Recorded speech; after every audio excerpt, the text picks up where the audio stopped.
Assalamualaikum Ustaz. Waalaikumsalam warahmatullahi wabarakatuh. Masih sibuk ya bulan Ramadan. Ya begitulah Pak Edi. Ya, berarti alhamdulillah kita pada malam hari ini bisa berjumpa lagi kepada pemirsa sekalian.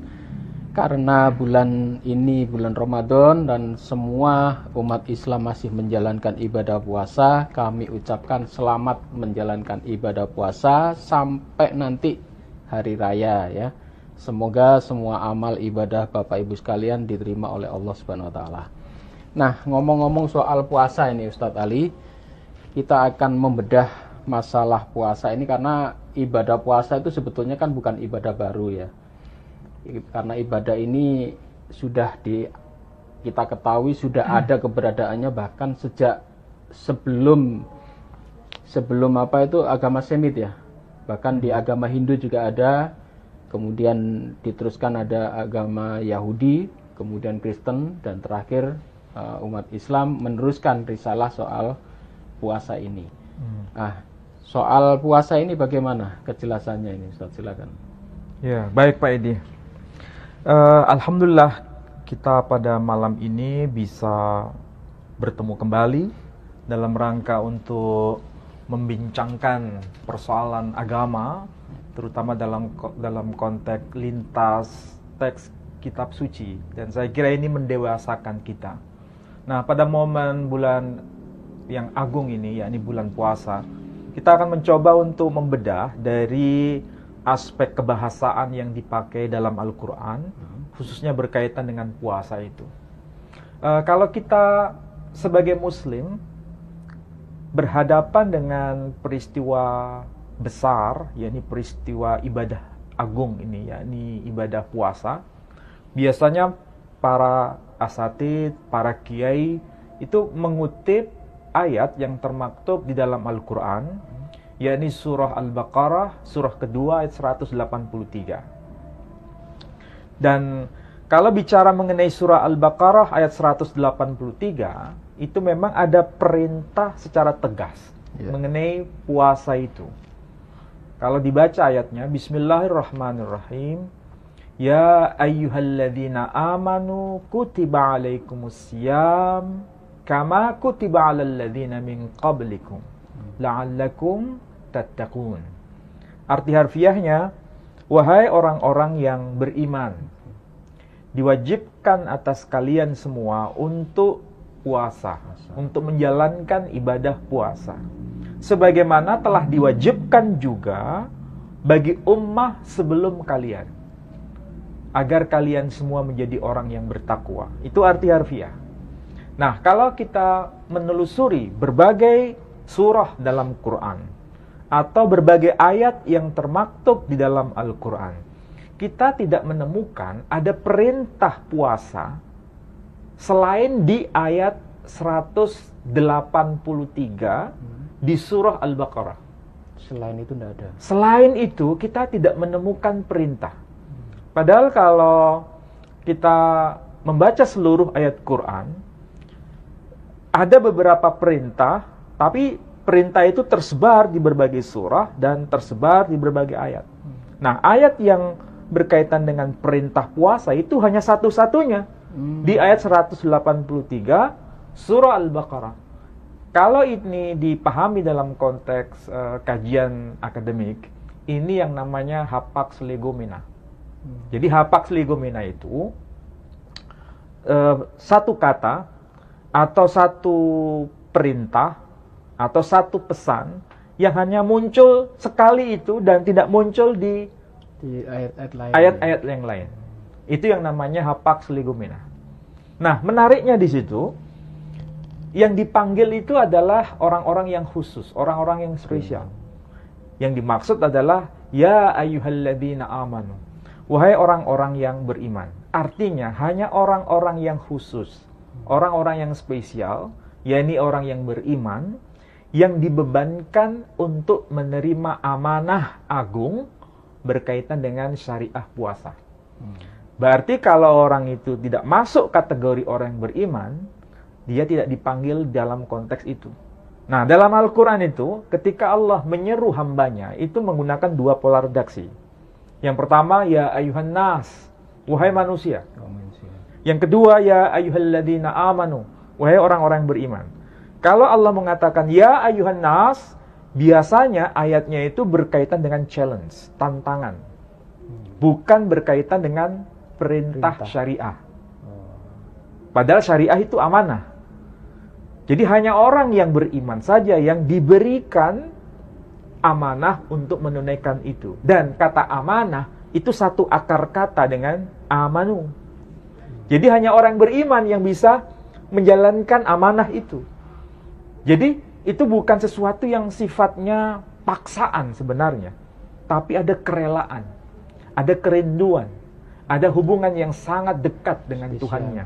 Ada hubungan yang sangat spesial. Maka cara memanggilnya dengan ungkapan yang spesial. Jadi sebetulnya kita tidak terlalu beban berat jika ada orang yang tidak berpuasa di hadapan kita. Tidak boleh, nggak usah diobrak-abrik ya. Ya, dipaksa. Sebetulnya untuk apa? Soalnya kemarin ada berita orang yang nggak puasa diobrak-abrik warungnya. Makanya ini kalau kita berada di Eropa ya, atau minimal kita berada di Jepang atau di Singapura, itu suasananya seperti Bukan biasa. Iya. Di depan kita Orang ada makan makanan minum. apapun kita nggak ngefek kalau Iya, bahasa iya. kita. Kenapa? Karena kita merasa bahwa ini adalah amanah. Pribadi-pribadi ya. Betul-betul itu adalah hubungan yang sangat spesial, sangat pribadi. Sekalipun di depan kita ada makanan halal di depan meja kita, senyampang kita ini merasa memikul beban amanah itu, kita tidak akan sentuh itu. Atau sembunyi-sembunyi makan dan minum Iya. juga orang nggak tahu dia. Makanya sebetulnya itu ibadah rahasia. Iya, iya. Ibadah yang paling rahasia itu adalah ibadah puasa itu. Karena apa? Yang tahu hanya kita sendiri dan Tuhan. Maksudnya kita sendiri sebagai pribadi yang menjalankan puasa itu, dan Allah yang memberikan kepercayaan amanah itu kepada kita. Nah, sebetulnya itu semangatnya. Supaya apa? Orang yang beriman itu semakin naik derajatnya. Sebagai apa? Muttaqin. Orang-orang yang betul-betul dekat dengan Tuhannya. Nah, dari sini sebetulnya ada kata kunci kedua. Apa itu kata kunci kedua? Kutiba alaikumusiyam kama kutiba alal ladzina min qablikum. Arti harfiah itu kan dimaknai diwajibkan atas kalian berpuasa sebagaimana telah diwajibkan atas ummah sebelum kalian. Betul. Jadi ini terjemahan harfiahnya. Tapi kalau kita cermati gaya bahasa Quran itu pakai redaksi kata kutiba. Artinya tertulis. Jadi perintah itu maksudnya adalah perintah yang tertulis. Bukan sekedar omongan biasa. Ini perintah yang ada dokumennya. Ada validasi tulisannya. Ada sesuatu yang bukti fisiknya dapat kita baca. Makanya di situ diperintahkan untuk berpuasa dan tertulis. Tertulis di mana? Pertama ditulis di dalam Quran. Maka disebut pakai istilah kutiba alaikumusiyam. Diwajibkan karena sudah dituliskan untuk kita berpuasa. Betul nggak bahwa ada perintah itu dalam Quran? Dan tertulis. Iya, di mana? Surah Al-Baqarah ayat 183. Dan semua orang bisa cross-check itu. Betul tidak? Perintah puasa ini termaktub dalam Quran. Iya, memang betul. Ada dalam ayat 183 surah yang kedua. Tapi masalahnya, ketika Allah berkata, kutiba alaikumusiyam, diwajibkan bagi kalian berpuasa, kama kutiba alal ladzina min qablikum, sebagaimana telah diwajibkan atas ummah sebelum kalian, dan menggunakan redaksi kutiba, juga tertulis. Pertanyaannya, kalau di dalam kitab terdahulu bagi ummah sebelum kita ada perintah puasa, itu mengandung resiko sebetulnya Pak Edi. Ayat Quran itu mengandung resiko. Kenapa? Kalau memang di dalam kitab terdahulu ada kewajiban perintah puasa dan memang tertulis dalam kitab-kitab itu demikian, maka orang akan berbondong-bondong untuk semakin mendekat dengan Quran. Tapi seandainya di dalam kitab-kitab terdahulu yang diimani oleh orang-orang terdahulu bahwa perintah puasa itu tidak ada bukti tertulisnya, berarti Quran Bohong. Bukan semakin orang mencintai, malah semakin banyak orang mencemooh dan menghindar dari Quran. Dianggap itu bohong gitu ya. Kalau bahasa ekstrimnya begitu. Oh. Artinya apa yang dikatakan Quran itu mengandung risiko. Kalau terbukti ada, bukti tertulisnya ada, maka Quran mendapatkan simpati. Ya. Tetapi bila tidak terbukti, tidak ada bukti tulisannya, dan perintah puasa itu dalam kitab-kitab terdahulu tidak ada bukti fisik secara tertulis, maka orang akan menghindar dan mencemooh Quran. Ya. Pertanyaannya adalah umat-umat terdahulu ini siapa? Ya. Nah, di situ kan bahasa Quran sangat global. Ya. Tetapi di situ ada sesuatu yang konkret. Karena menggunakan kata kutiba, sesuatu yang tertulis. Jadi tertulis dalam Quran, sekaligus tertulis dalam kitab-kitab suci sebelum Quran. Ya. Nah, masalahnya, kalau kita Muslim pasti mengatakan Quran benar. Ya, itu wajar, karena diimani kan. Tapi kalau kita bicara kepada generasi Gen Z, generasi era digital sekarang, mereka tidak bisa hanya pokoknya percaya sama Quran, Pak Edi. Harus dibuktikan. Harus bisa dibuktikan validasinya. Betul nggak dalam kitab terdahulu Ada menyebutkan ada perintah? Katanya ada perintah berpuasa bagi umat sebelum kaum muslim risalah Nabi kita Muhammad sallallahu alaihi wasallam. Mana buktinya? Dan kita menuntut bukti itu. Kalau bukti itu tidak ada, maka Quran akan dihindari oleh mereka. Bisa nggak kita berdialog dengan generasi Gen Z yang menuntut banyak data? Ya. Ya seharusnya bisa. Karena Quran memberikan contoh itu. Nah, bagaimana kita cara menvalidasinya? Ini yang harus kita cermati. Nah, saya bertanya pada Pak Edi, istilah siam itu kan bahasa Arab. Ya. Kalau dalam bahasa Jawa itu kan ada bahasa Jawa kromo inggil, ada bahasa Jawa ngoko. Ya. Kalau bahasa kromo inggil, bahasa Jawa kelas tinggi, halus. Itu pakai siam. Panjenengan sampun siam. Yeah. Ya, bahasanya kan halus tuh. Panjenengan sampun siam. Kalau bahasa Indonesianya, apakah Anda sudah siam, sudah berpuasa, siam. Itu diadopsi dari bahasa Arab. Oh, siam itu bahasa Arab? Bahasa Arab. Oh. Ya. Jadi istilah siam yang kita pakai dalam bahasa Jawa itu dari bahasa Arab. Sama seperti istilah mubadzir. Itu kan sering kita pakai. Itu juga dari bahasa Arab. Oh.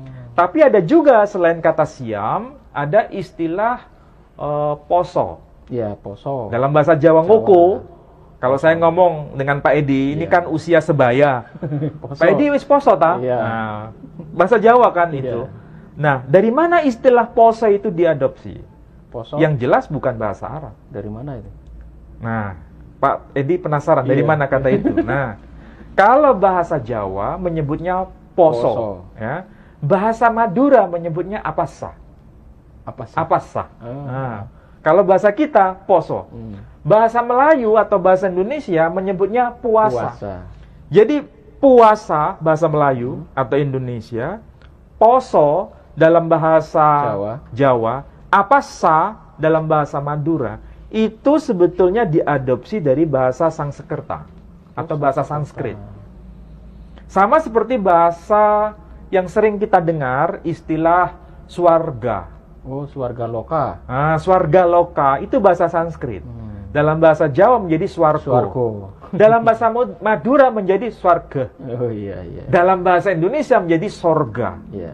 Jadi sebetulnya istilah sorga, swargo bahasa Jawa dan swarga bahasa Madura itu diadopsi dari bahasa Sanskerta. Oh. Sama dengan istilah santri. Oh, santri itu bahasa apa? Bahasa Tamil. Oh. Bahasa Tamil, tapi dekat dengan bahasa Sanskrit. Kalau bahasa Tamil menyebut santri, bahasa Sanskritnya menyebut sastri, kitab sucinya disebut sastra. Oh iya, sastra. Nah, jadi orang yang belajar kitab suci disebut sastri atau santri. Kemudian istilah itu diadopsi dalam tradisi Islam di Indonesia menjadi orang yang belajar kitab suci Quran dan kitab-kitab para ulama disebut santri. Nah, dari situ berarti minimal kita bisa identifikasi kata puasa atau apasa atau poso dari bahasa Sanskrit. Betulkah kitab bahasa Sanskrit menggunakan istilah itu? Nah, kan harus bukti konkretnya ada. Dari mana itu saya bawa? Dari kitab ini. Ini namanya kitab Manawa Dharma Shastra. Ini kan berarti kitab Weda Smriti. Kitab Weda itu kan ada Rigweda, Yajurveda, Samaweda, Atharvaveda. Ada Smriti Weda. Nah, salah satunya adalah Manawa Dharma Shastra. Manawa Dharma Shastra ini kitab suci Hindu. Dan betul kata upavasa ada termaktub di kitab ini. Nanti saya tunjukkan. Kalau Pak Edi tanya kepada saya, ini kitab suci untuk nabi siapa? Ya, kan tidak mungkin kitab suci tiba-tiba muncul begitu saja tanpa ada yang menerima. Nah, ini kalau diterjemahkan dalam bahasa kita, Manawa itu dari kata manu. Dharma Shastra berarti kitab suci kebenaran Tuhan yang diterima oleh Manu. Sehingga diringkas menjadi Manawa Dharma Shastra, kitab suci yang diamanahkan kepada tokoh yang bernama Manu. Manu itu siapa? Nah, masalahnya Manu itu siapa? Kalau kita tanya kepada orang-orang Hindu, saudara kita penganut agama Hindu, mereka pasti akan jawab, Manu itu orang suci yang diperintah Tuhan untuk menaiki bahtera besar. Barang siapa yang naik ke bahtera besar itu, mereka akan selamat. Tapi mereka yang tidak naik ke bahtera Manu, mereka akan tenggelam di samudra yang luas. Kira-kira Nabi siapa ini? Nabi Nuh. Nabi Nuh kalau bahasa Qur'annya. Jadi kalau bahasa Qur'an, kitab suci Qur'an menyebutnya Nuh. Kalau saudara kita kaum Katolik, Protestan, kemudian Yahudi, menyebutnya Noah. Yeah. Nah, sedangkan orang-orang Hindu akrab dengan nama Manu. Manu. Nah, betulkah kata puasa itu tercantum di kitab ini? Nah, saya tunjukkan Pak Edi. Jadi kita ini mencoba untuk menelusuri jejak itu, karena tidak mungkin ketika Allah berkata, kama kutiba 'alal ladzina min qablikum, sebagaimana telah diwajibkan bagi ummah sebelum kalian, tanpa ada dokumen tertulisnya. Ternyata ada. Ini saya bacakan dari kitab Manawa Dharma Shastra pada ayat yang ke berapa ini? Ke 21. 20 ayat yang ke-20. Kalau terjemahannya begini ya, nanti saya bacakan yang bahasa Sanskritnya. Ia yang sengaja makan ke-6 macam makanan ini, hendaklah melakukan puasa Santapana, atau puasa bulan Chandrayana, yang biasa dilakukan oleh para pertapa. Jika ia juga tanpa sengaja makan makanan larangan lainnya, ia hendaknya berpuasa sehari semalam. Di sini ada ungkapan Saisesu Pavasedaha. Pavasedaha itu diambil dari kata upavasa daha. Diringkas menjadi Pavasedaha, puasa sehari semalam. Jadi upavasa itu arti harfiahnya puasa. Dan memang kata puasa itu diambil dari kata upavasa. Nah, apa arti upavasa? Upavasa itu dari dua kata. Upa itu arti harfiahnya mendekat atau dekat. Vasa arti harfiahnya kepada Tuhan atau pemilik segala sesuatu. Jadi mendekatkan diri kepada sesuatu, itu arti harfiah dari upavasa. Puasa tadi ya. Nah, jadi itu dengan cara apa? Tidak makan, tidak minum, dan tidak melakukan sesuatu kekejian di hadapan Tuhan. Artinya segala sesuatu yang negatif, yang tidak berkenan di hadapan Tuhan, kita tidak lakukan. Itu yang namanya upavasa. Dalam bahasa Melayu menjadi puasa, bahasa Jawa menjadi poso. Jadi kalau begitu, memang ada perintah puasa itu dan diajarkan di dalam tradisi Hindu. Padahal antara agama Hindu dengan agama Yahudi dengan Kristen, apalagi Islam, risalah Nabi kita Muhammad SAW itu kan jaraknya sangat jauh. Ya. Itu sebelum Yahudi ada, Hindu sudah ada. Oh, sudah eksis, iya. Sudah eksis. Kenapa? Ini tradisi Arya, ada perintah puasa. Sampai sekarang masih dapat kita akses data itu. Tapi kalau Manu ini Nabi Nuh, berarti kan di bawahnya Nabi Ibrahim ya? Sebelum Nabi Ibrahim. Sebelum Nabi Ibrahim. Ya. Berarti kan perintah puasa itu syariat yang sangat lama. Iya kan? Bukan hanya muncul pada zaman risalah Nabi kita Muhammad SAW, dan bukan hanya muncul dalam tradisi Yahudi. Tapi sebelum tradisi Yahudi, tradisi Hindu, sudah ada perintah menjalankan puasa itu. Upavasa dahab. Arti harfiahnya menjalankan puasa itu. Artinya apa? Apa yang dikatakan Quran berarti tervalidasi dengan data ini. Bahwa minimal dengan data ini ada perintah puasa sejak zaman Nabi Nuh. Iya kan? Minimal itu. Padahal kalau kita melihat sejarah Nabi Adam, waktu itu generasi awal manusia itu kan dimulai dari Nuh ya, setelah Adam yang kedua. Setelah peristiwa banjir besar, dimusnahkan semua itu ya. Manusia-manusia yang durjana dihabiskan semua, diganti dengan orang-orang yang beriman itu. Nah, inilah generasi eranya Nabi Nuh yang disebut sebagai Adam kedua. Makanya disebut Manu. Itulah sebabnya kenapa kita disebut manusia. Manusia itu diambil dari kata Manu. Tahu arti Manu? Arti harfiah dalam bahasa Sanskrit. Manu itu artinya kecerdasan. Berarti manusia itu memang harus memiliki kecerdasan. Jadi kecerdasan itu dalam bahasa Sanskrit Manu. Manusia dalam bahasa kita. Dalam bahasa Indonesia manusia. Itu bukti pertama. Minimal kita bisa identifikasi bahwa itu adalah perintah puasa sejak zaman Nabi Nuh atau eranya Manu. Makanya kitab sucinya disebut Manawa Dharma Shastra.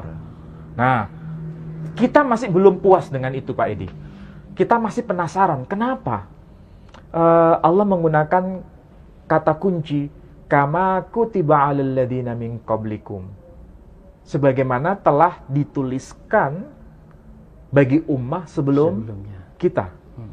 Kalau kitab suci Manawa Dharma Shastra itu kan tradisi Arya. Iya kan?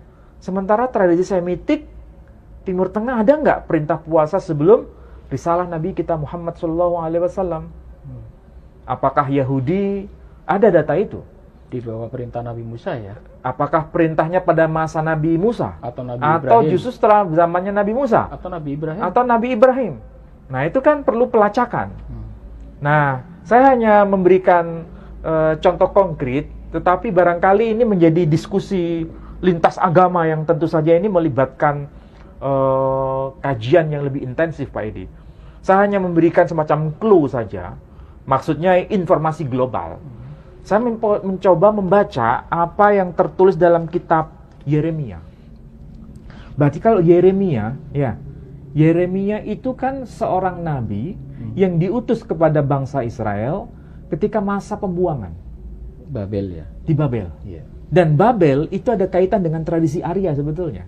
Itu perbatasan. Tradisi Arya bagian barat dan tradisi Semitik bagian timur. Itu yang disebut sebagai wilayah wilayah melting point, ya. Jadi di situ ada wilayah irisan ya. Ada wilayah perbatasan di situ. Nah, kalau kita baca dalam kitab Yeremia, mungkin bisa ditampilkan Pak Edi di situ.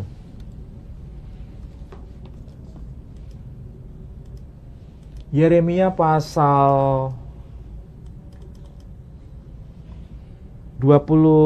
pasal 36 Pak Edi. Ayat yang ke-9. Yeremia pasal 36 ayat yang ke-9.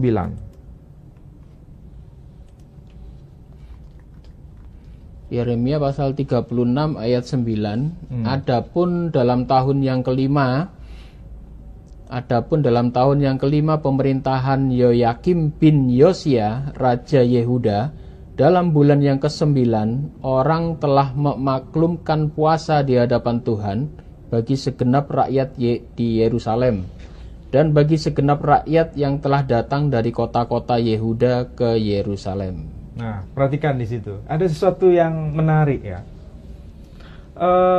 Kitab Yeremia pasal 36 ayat yang ke-9. Kalau di teks terjemahan ini ada perintah berpuasa di bulan ke-9. Ya. Bulan ke-9. Bulan ke-9. Ya. Bagi siapa? Bagi orang-orang yang tinggal di kota Yerusalem dan orang-orang yang datang ke kota Yerusalem. Ya. Apakah ini ada kaitan dengan tradisi Islam? Perlu kajian lebih dalam. Tapi minimal ini bisa menjadi semacam diskusi. Ya. Kalau kita cek bahasa Ibrani-nya ini menarik karena ada sesuatu yang menjadi titik temu dengan bahasa Arab itu. Ya. Saya coba cek bahasa Ibrani-nya, tertulis demikian. Wa yahi beshana hahamishit lehoyakim ben Yosiyahu melech Yehuda bechadash hatashi'i kar'usam lefanai adonai kol ha'am berushalayim. Mirip nggak dengan kata kunci yang termaktub dalam Quran? Ini kalau diterjemahkan begini. Wa yahi beshana, dan adapun pada tahun. Bahasa Arabnya juga sana. Bahasa Ibrani juga sana. Hahamishit. Hahamishit kalau bahasa Arabnya itu khamsa.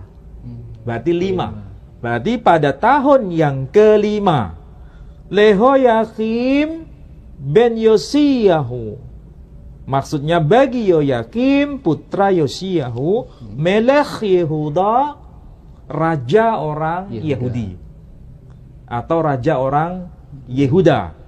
Melech bahasa Arabnya Malik, raja, raja orang Yehuda. Bekhodesh hatashi'i, Bekhodesh arti harfiahnya kuduskanlah. Hatashi'i, nah bahasa Arab mengenal istilah tasu'a.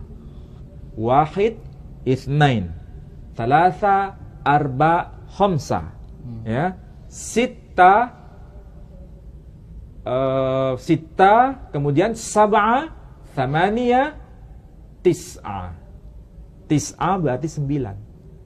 Jadi di sini ada perintah Bekhodesh hatashi'i, kuduskanlah bulan ke-9. Untuk apa? Kar'u som, serulah mereka som.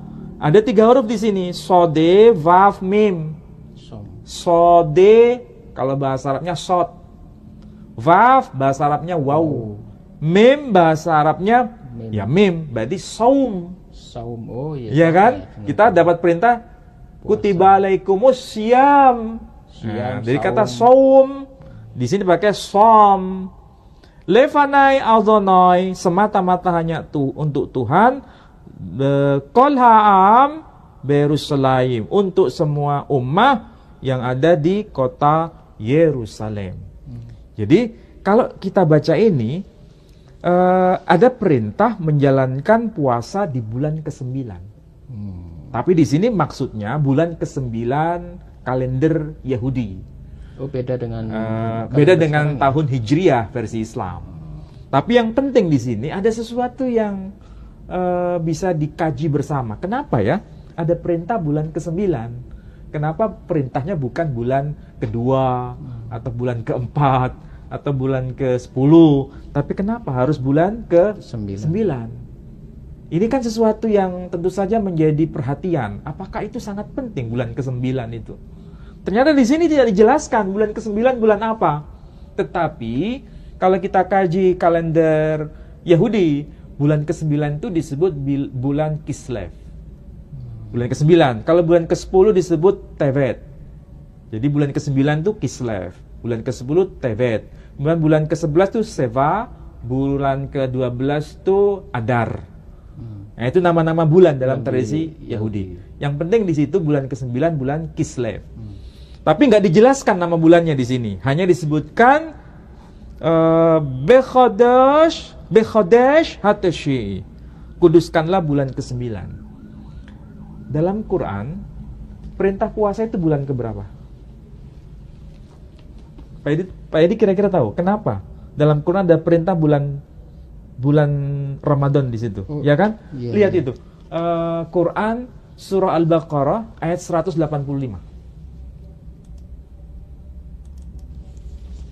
Yang bahasa Arabnya Pak Edi. Al-Baqarah. Al-Baqarah 185. 85. Nah. Oke, klik. Nah. Ayatnya panjang ya. Ayatnya panjang. Saya baca bagian awal.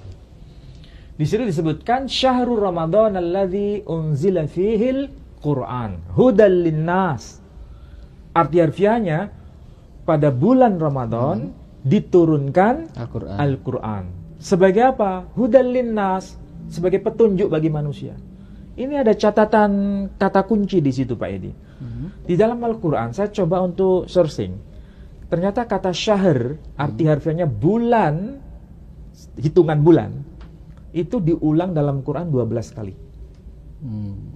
Kenapa ya? Kata syahr dalam Quran itu kalau dicari, bulan itu jumlahnya 12 kali diulang. Jadi kata syahr 12 kali diulang. Apakah ini maksudnya sama dengan bulan-bulan, nama-nama bulan dalam satu tahun? Bisa jadi. Tapi kenapa Quran ketika menggunakan ungkapan kata syahr itu diulang dalam hitungan 12 kali.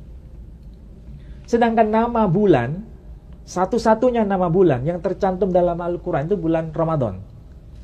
Oh, cuma satu ini. Cuma satu bulan itu. Dan itu berarti salah satu di antara 12 bulan tadi. Dan di bulan Ramadan yang istimewa itu, yang istimewa dari antara nama-nama bulan itu, diturunkan Al-Quran. Ya. Kemudian coba lihat yang bagian akhir ini. Apa itu? Ada istilah faman syahida minkum, barang siapa yang menyaksikan di antara kalian apa? Asy-syahr, bulan itu, faliyasum, maka berpuasalah. Faman syahida minkum asy-syahra faliyasum, barang siapa yang menjumpai bulan itu, maksudnya bulan Ramadan bagi kalian, maka faliyasum, berpuasalah. Berarti perintah puasa di bulan berapa? Bulan apa? Bulan Ramadan. Bulan Ramadan. Pertanyaannya, bulan Ramadan itu bulan keberapa? Kalau dihitung, yang hitung-hitungan itu ya. Pak Edi penasaran enggak? Iya. Ternyata bulan Ramadan itu bulan ke-9. Oh, 9 ya. Bulan Ramadan bulan ke-9. Bulan ke-10 bulan apa? Syawal. Oh, hitungan Jawa itu biasanya. Loh, bukan, itu Arab. Ya. Hijriah. Oh, tapi dipakai patokan orang Jawa juga ya? Iya, orang Jawa juga menggunakan itu. Kalau bulan yang pertama kan bulan Muharram, ya kan? Kalau bulan ke-9 itu bulan Ramadan. Oh, kalau bulan ke-8 bulan apa? Sya'ban. Kalau bulan ke-10 bulan Syawal. Jadi kita sekarang ini berada di bulan urutan ke-9.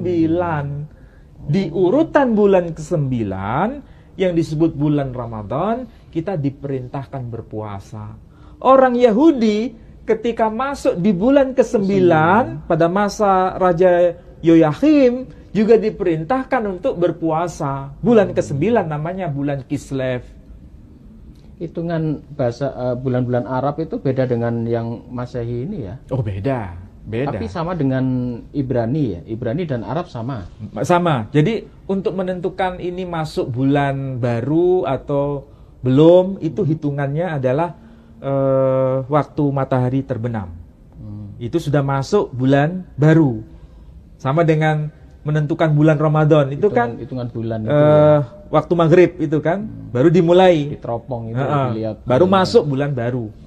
Yahudi juga sama.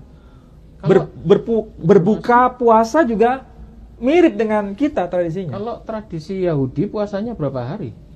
Nah, kalau bulan Kislev itu hitungannya menarik. Antara 29 sampai 30. Full, satu bulan. Full, itu satu bulan. Sedangkan kita bulan Ramadan itu antara 29 sampai 30. Sama kan? Itu dilakukan sampai hari ini. Ya, mengenai itu dilakukan atau tidak, itu ada ayatnya. Cuma masalahnya tercantum di dalam kitab Yeremia. Jadi orang Ibrani, orang Yahudi sampai hari ini juga melakukan puasa maksudnya ya? Kalau dari teks Perintah ini, itu. ya perintah itu puasa. Karena kitab ini kan juga dipegang orang Kristen. Apakah orang Kristen juga melakukan puasa seperti mereka itu? Ya, di dalam tradisi Kristen itu memang ada puasa. Tetapi puasa itu bisa dijalankan, juga tidak dijalankan, itu pilihan. Berarti puasanya Yesus yang 40 hari itu juga di bulan 9 ini? Oh, tidak ada kaitan. Oh, tidak ada kaitan. Tetapi yang jelas yang dilakukan Yesus itu jumlah harinya itu persis seperti yang dilakukan oleh tradisi Yahudi. 40 hari. Nabi Musa sama. Nabi Musa 40 hari. Yesus juga melaksanakan 40 hari. Elia juga 40 hari. Elia 40 hari. Kemudian orang-orang Yahudi juga biasa menjalankan perintah puasa itu. Tetapi hitungannya kayak kita, dalam arti puasa dimulai itu fajar mulai terbit sampai matahari terbenam. Makan. Sedangkan saudara kita kaum Kristiani itu puasanya tidak seketat yang dijalankan oleh Muslim maupun yang dijalankan oleh tradisi Yahudi. Ada variasi-variasi. Tetapi paling tidak itu menjadi bukti atau jejak tradisi Kristen juga menjalankan puasa. Cuma variannya itu sangat-sangat beragam. Soalnya denominasinya masing-masing. Karena masing-masing denominasi itu punya tata cara puasa sendiri-sendiri. Bahkan tradisi Katolik pun itu kan ada yang namanya puasa Paskah, Prapaskah. Sebelum Paskah itu ada puasa 40 hari. Oh iya. Iya kan? 40 hari. Tapi kan tidak semua orang bisa menjalankan puasa itu. Makanya tidak terlalu ketat. Kalau menjalankan itu baik, tidak menjalankan juga nggak ada masalah. Tidak diwajibkan maksudnya. Ya, kalau di Islam itu ada panggilan khusus, hanya orang-orang yang beriman yang menjalankan puasa. Bagi mereka yang tidak menjalankan puasa, ya memang tidak masuk kategori orang yang beriman. Jadi sebetulnya nggak ada yang dipaksa di situ kan? Iya toh? Hanya mereka ada nggak kerelaan atau keridhaan untuk dipanggil dengan seruan itu. Ya kan, kalau dia merasa dipanggil, dia akan menjalankan itu. Kalau dia tidak merasa dipanggil, ya dia bukan bagian dari seruan itu. Itu saja kan. Jadi nggak ada istilahnya ini sesuatu yang sangat heboh sampai ada sweeping dan sebagainya. Ya kan? Orang tidak puasa dimarahi. Nah, kalau Prapaskah begitu Pak Edi, 40 hari. Baik. Saudara-saudaraku sekalian, terjawab sudah ya bahwasanya apa yang di dalam Al-Quran dikatakan bahwa berpuasalah sebagaimana umat-umat terdahulu berpuasa. Tadi sudah kita buktikan bahwasanya ternyata umat-umat terdahulu ini ada di zaman umatnya Nabi Nuh atau di dalam kitabnya orang Hindu, yaitu yang dibawa oleh Manu tadi ya. Itu tadi sudah disebutkan ada ayat soal puasa. Kemudian di kitab Yahudi juga ada puasa, bahkan bulannya sama dengan bulan orang Muslim, bulan ke-9 atau di bulan Ramadan. Dan puasanya juga sama. Mereka juga berpuasa selama full 1 bulan, ada yang 29, ada yang 30. Bahkan di dalam Islam pun sama yang dilakukan, yaitu antara 29 dan 30 ya. Nah, itu menarik 30 ya, tadi, hari. 30 hari maksudnya, ya. Jadi apa yang sudah kita kemukakan di sini bisa menjawab pertanyaan dari netizen semua.